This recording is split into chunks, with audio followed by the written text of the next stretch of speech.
Hey, Matt, I have yet to ride one of those bird scooters because I hate those things. Dude, that does not surprise me at all, Joel. But I've been getting Instagram ads to convince me to become a bird charger to join that gig economy. Oh, that's right. Just like Uber, folks are getting targeted to start side hustles to make an extra buck or even to try to make a career out of it. But should you do it? Not all side hustles are created equally. Exactly. Every week we dive into practical money topics like this on our podcast. Listen and subscribe to our show on Apple Podcasts, the iHeartRadio app, or wherever you get your podcasts. Just search for How to Money. Dispatch, can I help you? Who are we checking on? The mothers are Sarah and Jennifer Hart. Okay. And according to my intake, they have 6 children in the home. 6 children in the home. Okay. The eldest being 19, so not technically legally a child. Okay. The children are in range between 19 and 12, according to my intake. Okay. And are you with CPS or you are the concerned citizen? No, I'm with CPS. In Cowlitz County? Yes, ma'am. Okay. Let's see here. I've been to the home Monday and Friday. I knocked on the door just this morning, and I can get no response. Are you there now? No, unfortunately. And you've tried 2 times and you can't reach them? Correct. I've knocked on the door twice. Different cars have been moving in and out, I noticed, so I feel like someone's there. Okay. And when were you there last? This morning, 9:15, 9:30. Okay. Yeah. I've got a deputy on the way, and he will call you back when he has something to tell you. Okay? Thank you so much. I appreciate your time. All righty. Thanks. Have a good day. Bye. The call you just heard came in the day the Harts died. You can hear the operator speaking with a caseworker from Clark County Social Services, requesting a wellness check at the Hart family's home in Woodland, Washington. The caseworker was responding to a call from Dana DeKalb, who lived next door with her husband, Bruce, and shared a driveway with the Harts. She wasn't the first person to report the Harts to the authorities. You may recall that her own dad had reported them 4 months earlier. Hi. How can I help you? Yeah, there's some kids that I feel is being highly abused in Woodland, Washington. And basically, my son-in-law is like most people. They don't want to get involved. And so he's keeping my daughter out of it. But since she's told me about it, I just can't live with it. I'm very concerned for these kids. So how did these women, adventurous, tree-hugging, free-spirited peaceniks, as Jen called them on Facebook, go from being groovy, idealistic trailblazers to moms who abused their kids and drove off a cliff? And when did the abuse begin? From Glamour and How Stuff Works, this is Broken Hearts.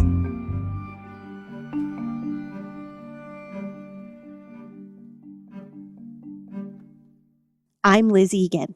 And I'm Justine Harmon. Here's Lauren Smiley talking with Amy Olstad-Rustad, whose son went to Woodland Elementary School with the Harts. Describe what you did see when they were there going to the same school as your kids. Just kind of walk me through what you knew about the Harts. They just caught your eye. It's like something you can't really, they had an aura about them, Just seeing these 5, and I only saw 5 of them because more kids must have been at the middle school by then. I can remember them all getting out and standing in a line and just waiting until they were all out in this line.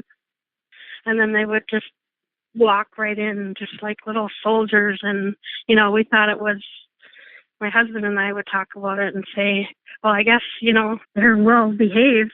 We thought they were all the same age. That's one thing that I do remember is, our son was in kindergarten then, and we thought they were small. So we thought they had to be in kindergarten. The kids Amy saw from her car window were the Harts: Abigail, Hannah, Devontae, Jeremiah, and Sierra. The woman dropping them off would have been Jen. At this point, Sarah was working full-time at Herberger's, while Jen stayed home with the kids. If you've ever done school drop-off, you know the scene. Big backpacks, shuffling sneakers, maybe a little sister waving from the back seat. For lots of kids, the next 7 hours are a drudgery to be endured. For the Harts, the school day might have been a welcome respite from what was going on at home. The abuse started in Alexandria, Minnesota, and it would follow the family across 3 states. We'll never know why Jen and Sarah moved so many times, but wherever they went, people noticed their kids' odd, robotic behavior, their bruises, their hunger. Here's Ian Sperling, Jen and Sarah's friend, who you've heard from before. Looking back on it, it doesn't look like they were normal kids. They didn't really have friends. They didn't hang out with other kids. And yeah, that's one of those red flags when I stated that in my post, like, duh. That's one of the other things looking back on, like, why didn't we notice they didn't have, like, friends? You know, the kids weren't allowed to just go hang out with friends. The paper trail starts on September 19th, 2008. According to a police report, someone on the staff at Washington Elementary School noticed a suspicious bruise on Hannah Harts' arm. She was 6, and this was her second week of first grade. Did a teacher see it first? A cafeteria aide? The school nurse? According to a police report, Hannah told someone at school that her mother had struck her with a belt. Devontae was nearly 6, too, most likely adjusting to life in a different kindergarten class. Marcus was somewhere else in the same building. He was 10. Did Hannah tell her brothers what had happened while they waited for Jen to come pick them up after school? Here's what we know. When Sarah and Jen were questioned, they told the police that the bruise on Hannah's arm was probably from a fall downstairs. 8 stairs, to be exact, which is an odd detail to have on the tip of your tongue. I've walked from the first floor of my house to the second one at least 1,000 times over the 13 years we've lived there, and I couldn't tell you how many stairs there are. 2 months later, a week before Thanksgiving break, Jen and Sarah withdrew Hannah, Devontae, and Marcus from Washington Elementary School to be homeschooled. This must have been a terrifying moment for the kids, relinquishing their cubbies and their spots on the rug. What was running through their minds when they left the classrooms that day? Was Marcus, who was in the 5th grade, relieved to be sprung from the looming specter of long division? Were they dreading being stuck in the house all day with Jen? Jen painted a colorful picture of homeschooling on Facebook. Lessons on the beach, meditation on the deck, art class on the dining room table. But who knows how long the days were for her 6 students, and how much they might have missed having classmates who weren't their siblings, and a teacher who wasn't their mom.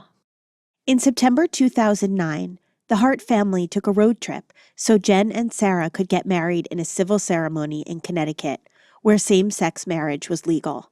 For the next 9 years, Jen would mark their anniversaries on Facebook, showing the two of them in front of a waterfall or a thicket of evergreens, alongside a flowery ode to her bride, who by all accounts was not a regular user of social media.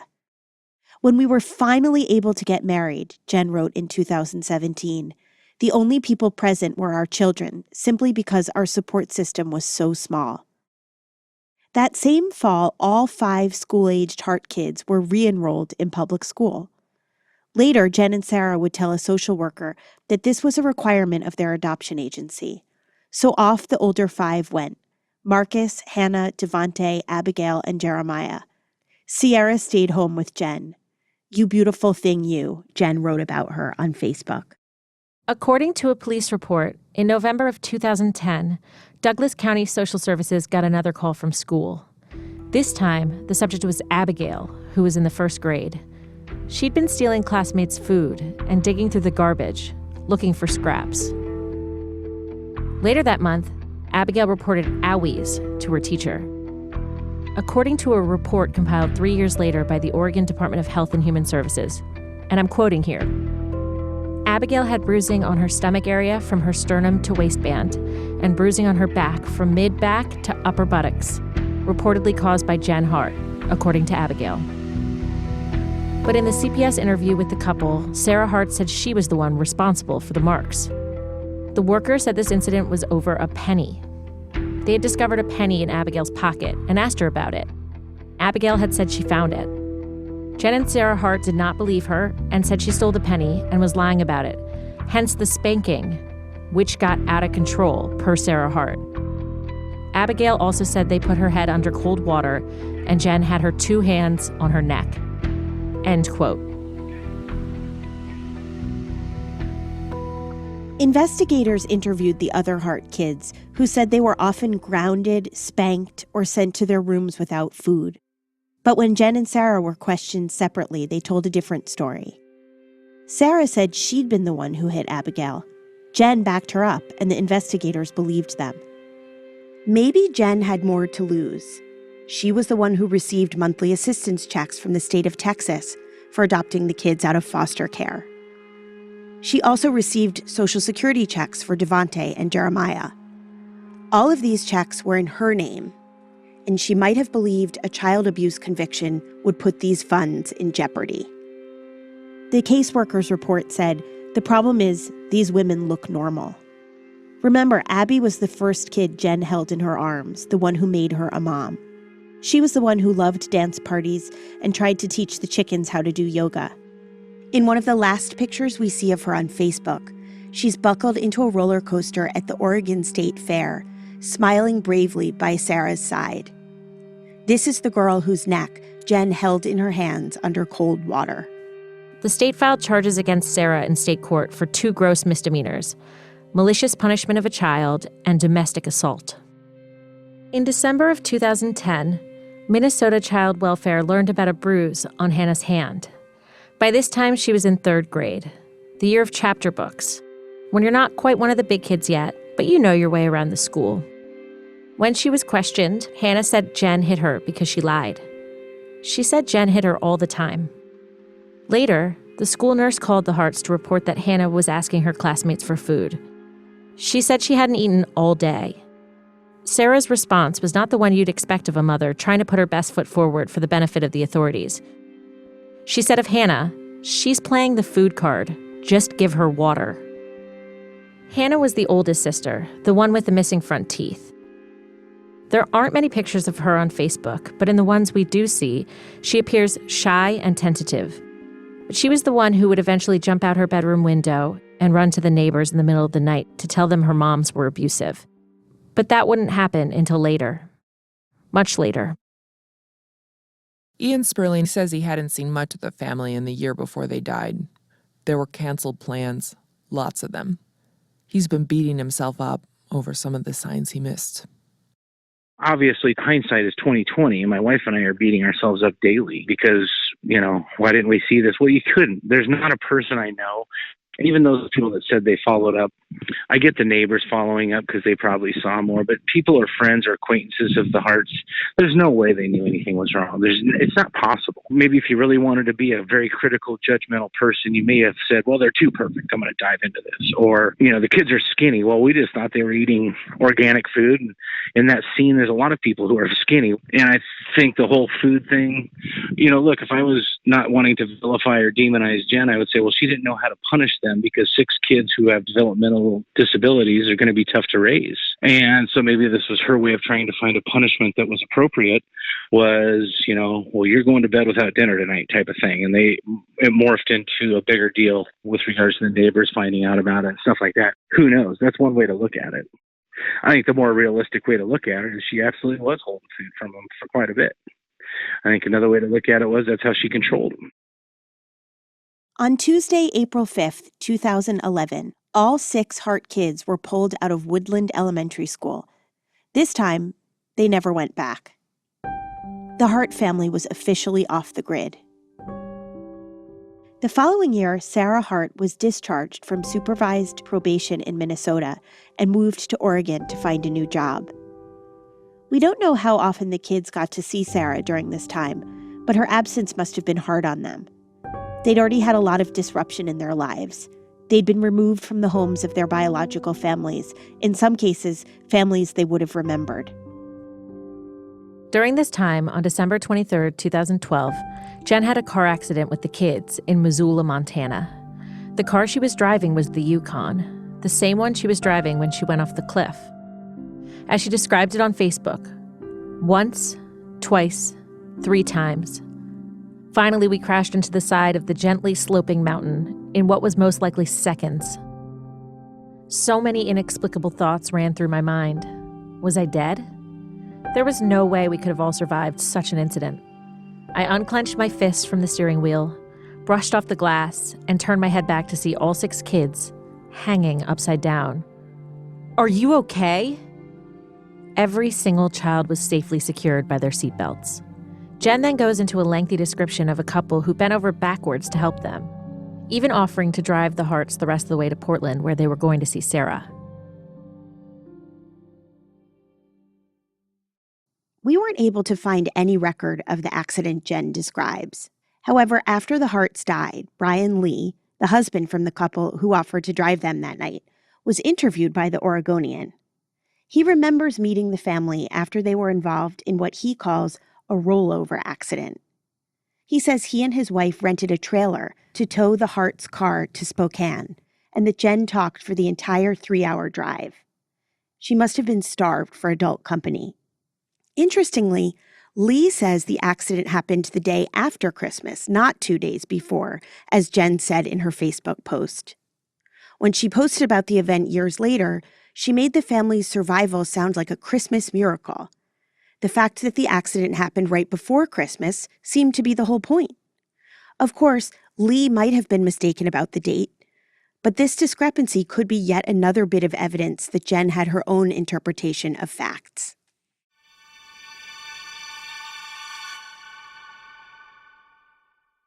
We all put off things we know we need to do. I mean, we know we need to organize the garage or the fridge, but something always gets in the way. Funny how home security can be like that. You know it's a good idea, but there's always something holding you back. That's why I recommend Simply Safe Home Security. Simply Safe believes that nothing should come between you and protecting your home. So they've gotten rid of the reasons not to get home security. There's no contract ever, no price markups from any middleman, and no installation windows. Who has time for that? Most importantly, their system is engineered to do one thing brilliantly: protect. So if a storm takes out your power, Simply Safe is ready. If an intruder cuts your phone line, Simply Safe is ready. If they destroy your keypad or siren, Simply Safe will still get you the help you need. Maybe it's overkill. Maybe it's the last thing you want to think about this holiday. But with Simply Safe, you're always ready for anything. So get a jump on protecting your home today at simplysafe.com/broken. No time like the present, fellow procrastinators. That's simplysafe.com/broken to get the protection you need today. simplysafe.com/broken.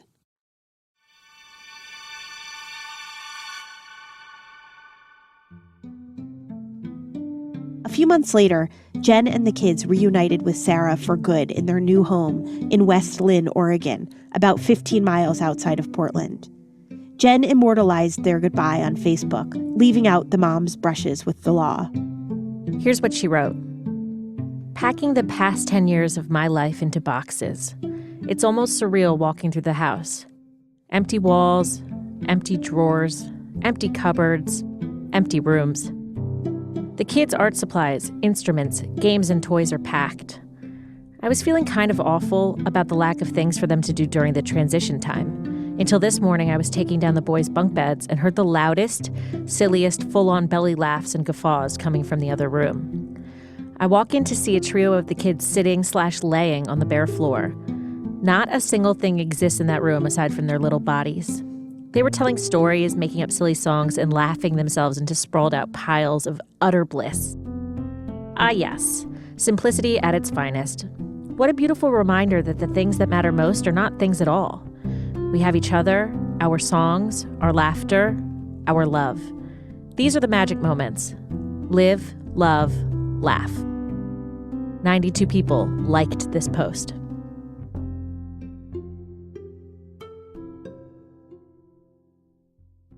I headed south of Portland to the suburb of West Lynn. It's in Clackamas County, the area where Tanya Harding had grown up. I'd recently seen I, Tanya, so I'd been expecting the scrappy, white working-class neighborhoods from the movie.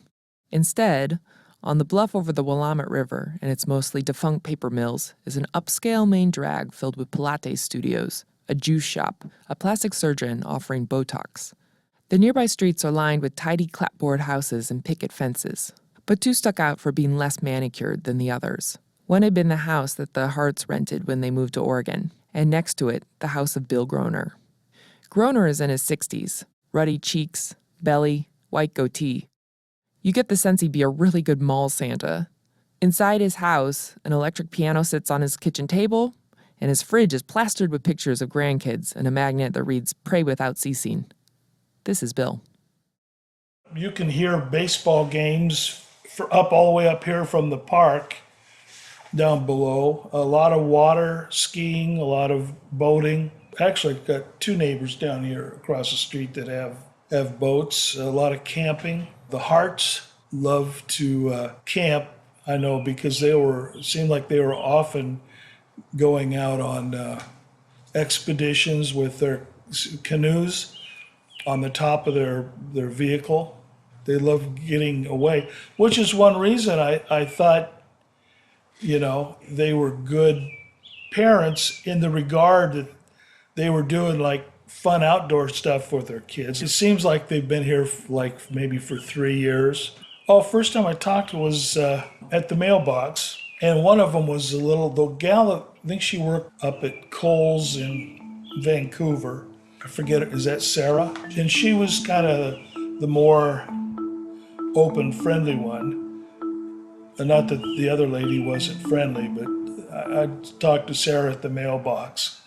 Conversation came up once. There was something at the mailbox that she thought, I can't remember what it was, whether it was somebody had written something, put in their mailbox, something that she talked like she thought that she had gotten away from that by coming out here. So that was an issue for her, again, being gay, I guess, and that upset her. Basically intimated that she had experienced, that they had experienced that, because she had mentioned that they had some problems before, and she didn't go into detail, but she was just conscious of being gay, that, in society. And so I just thought, well, maybe, I don't want her to think that I'm being judgmental, and I just want to be a good neighbor. We'd like to pause here to consider what Bill Groner is saying. Of course, he doesn't want to be a bad neighbor. Nobody does. But we do think the pains Bill and others took to give Jen and Sarah a wide berth might have enabled their mistreatment of the kids. To be clear, we're not placing the blame on Bill's shoulders or anyone else's, but we do want to call attention to the very human tendency not to get involved. We believe it might have landed the Hart moms some free passes. Who wants to be the person who comes across as being homophobic or racist or closed-minded, or, as Bill himself said, judgmental? We're taught if you see something, say something. But we're also told you can't judge another woman until you walk in her shoes. If your neighbor's family looks different from yours, you might check yourself when you're questioning their decisions or their parenting. And in most cases, that's the right thing to do. But where Jen and Sarah were concerned, political correctness might have provided them some cover for their double life. I mean, I'd see out front once in a while, I'd see the kids, not very often though, not very often. I never saw them like walking up the street or anything like that. They were pretty much stayed in their yard.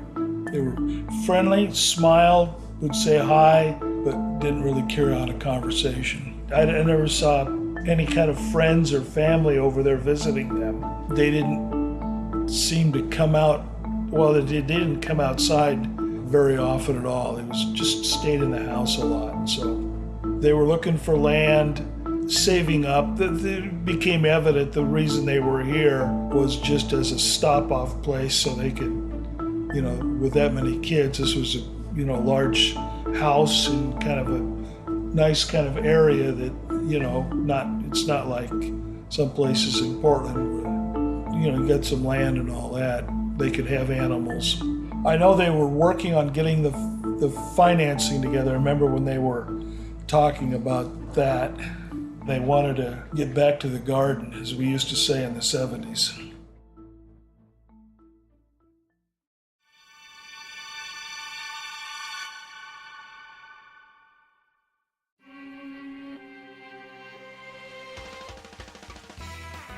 I'm Katie Golden. I studied psychology and evolutionary biology at Harvard, and I pretend to be a bird on Twitter. In my new podcast, Creature Feature, we view nature and man from a new perspective.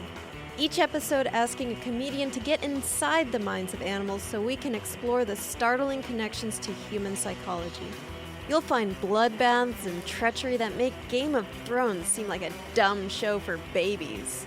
Join us every Wednesday and subscribe on Apple Podcasts or on the iHeartRadio app or wherever you listen to podcasts.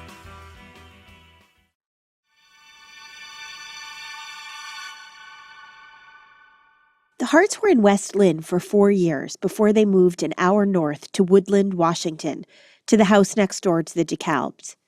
They never registered as homeschoolers, so for a while at least, the state of Oregon didn't know about 6 of its newest residents. But that would change in 2013.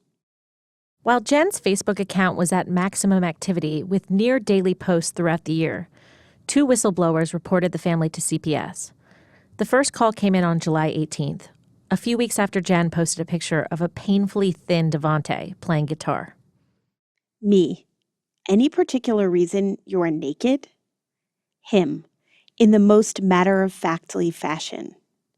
I'm not naked, I'm wearing a guitar. Yep, that's my string bean. According to the CPS report, the first informant, who was anonymous, said, Jen does this thing for her Facebook page where the kids pose and are made to look like one big happy family. But after the photo event, they go back to looking lifeless. The same whistleblower said Jen had allowed each kid only a single slice of pizza for dinner. And when it turned out that someone had helped themselves to more during the night, she punished all 6 kids by making them wear sleeping masks and lie on an air mattress for 5 hours. The whistleblower noted that the kids would eat freely while Jen wasn't around, but once she entered the room, they denied that they'd eaten at all. The second whistleblower identified herself as Alexandra Argyropoulos. She was a friend the Harts had stayed with when they traveled to San Francisco that summer. On Facebook, we see Devontae in a zebra unitard, again, whip it thin, flashing a hang loose sign in front of the Golden Gate Bridge. The caption, "Good morning, City by the Bay." In a statement after their deaths, Argyropoulos said Jen ran the family, quote, like a regimented boot camp, not letting the kids cry and punishing them for laughing too loudly. Also, according to Argyropoulos, quote, true kindness, love, and respect for the kids was largely absent. Child Welfare visited the West Lynn house in August of 2013 and interviewed each of the kids separately, despite their mom's hesitation about that arrangement. According to a CPS report, Devontae volunteered to go first, and all of the kids' answers were nearly identical. None mentioned past episodes of abuse, and Marcus said he was grateful to the moms for changing his life. One social worker noted that, with the exception of Devontae, quote, the kids appeared very reserved and showed little emotion or animation, end quote. When it was their turn to speak to caseworkers, Jen and Sarah said Abigail had been, quote, labeled borderline mentally retarded, but they didn't believe the diagnosis, and that Jeremiah was globally delayed, possibly even autistic. They also explained Hannah's missing front teeth like this. She'd knocked them out while running on a hardwood floor the year before. Hannah told the CPS workers she needed to wait until she was 17 to get a retainer with teeth. The caseworkers' report noted that Jen was, quote, adamant that many of the family's issues stemmed from others not understanding their alternative lifestyle. Jen said she only disciplined the kids by talking to them or making them meditate for 5 minutes. A doctor who examined the kids for the Oregon Department of Human Services found all but one of the Hart kids, Jeremiah, behind in their growth to the point of falling off, in some cases way off, the chart for their ages. Still, a handwritten cover letter atop the report states the doctor had no concerns whatsoever with any of the children. Even so, the doctor recommended that a caseworker monitor the family and request follow-up physicals in 6 months. This never happened. On October 25, 2013, the same week her 6 kids were examined on behalf of the state, Jen posted a picture of Devontae holding a homemade piggy bank painted like a globe, with a caption that said, he had the whole world in his hands. Up next time on Broken Hearts. They was wrong, moving them kids out of bigger Texas. And I'm not racist. There's a lot of white saviorism symbolic in this story now that I never understood or knew about. These kids are being used as a prop. The fact that that would be utilized as a way to mask some of the abuse and neglect that was happening within the home, it's just disturbing. It's tough We love those kids so much.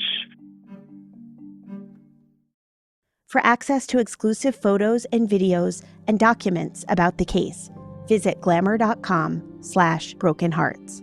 Have questions for us about this podcast? Reach us on Twitter at GlamourMag or at Broken Hearts Pod. If you like what you heard, leave us a review. Broken Hearts is a joint production between Glamour and How Stuff Works, with new episodes dropping every Tuesday. Broken Hearts is co-hosted and co-written by Justine Harmon and Elizabeth Egan and edited by Wendy Naugle. Lauren Smiley is our field reporter. Samantha Barry is Glamour's editor-in-chief. Julie Shen and Deanna Buckman head up the business side of this partnership. Joyce Pendola, Pat Singer, and Luke Zaleski are our research team. Jason Hoke is executive producer on behalf of How Stuff Works, along with producers Julian Weller, Ben Kiebrick, and Josh Thane. Special thanks to Jen Lance.